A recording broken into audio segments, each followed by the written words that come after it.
Luto po tayo ng hipon. Ayan guys, ito gaano maluto. Siyempre, ito guys, hindi ko marunong magluto, kaya anong gagawin po natin dito? Hindi ba pa pala patuyuan natin to? Patuyuan ba to? May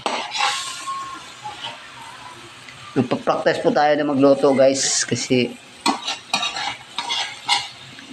may ano, para matuto tayo. Di ba ako marunong luhat ng ano guys?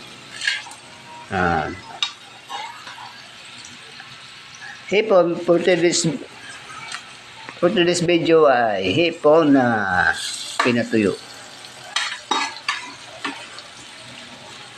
O, diba? Yan. Nam yan.